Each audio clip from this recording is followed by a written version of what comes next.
If being closer to your Creator and the words on those pages is something that you're interested in, I suggest sticking around to the end of the video.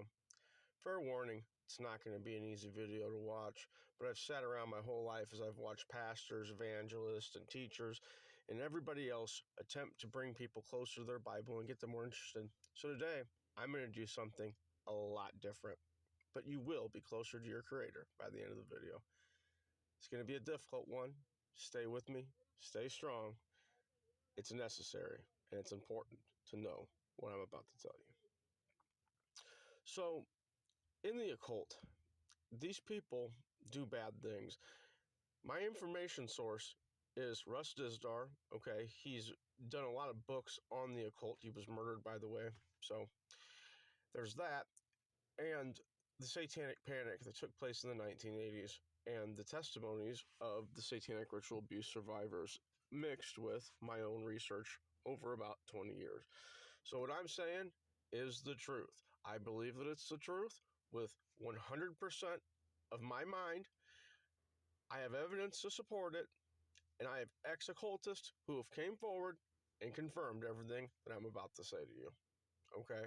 None of this is made up. There's a calendar.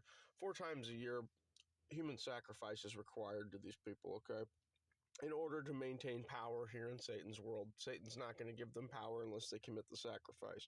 The sacrifices are done to children primarily, but they'll take they'll take a hobo off the street if they have to, if they don't have a child that's going to suit their needs for that particular satanic ritual. Now, it's hard to believe that anybody would do this to a child, okay? And I know this is hard to listen to, but there are people out there who are looking at them, wanting to murder them, wanting to nab them up. And it's not because they're pedophiles, it's old Jed in the trailer park. It's because they're of other people and other cultures. Now, a lot of times, they'll actually go out to farmhouses and do this, and they'll actually breed children for sacrifice purposes so that they don't have to actually come out here and steal our children. But a lot of children do go missing each year, and it's hard for a Christian to wrap their brain around. There are people that want to do this. People say, well, can't we all just get along? Well, not when you know this about your enemy. People say that I'm hateful. They say I'm mean. They say my Bible's hateful, okay? And that's fine. But that's because they don't know what the enemy does in darkness, okay? I'm going to need you to be very strong for what I'm about to present to you, but you will be closer to your Bible and your Creator by the end of this video.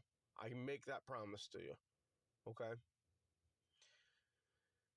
Is it bad enough that these covens are already doing human sacrifice? Is it bad enough that they're already sacrificing children?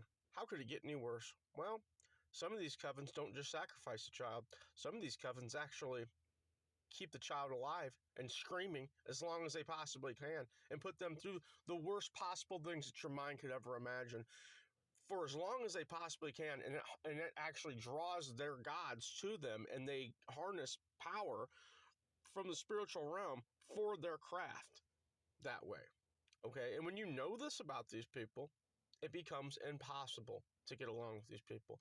It becomes impossible to want to be around them, tolerate them, anything.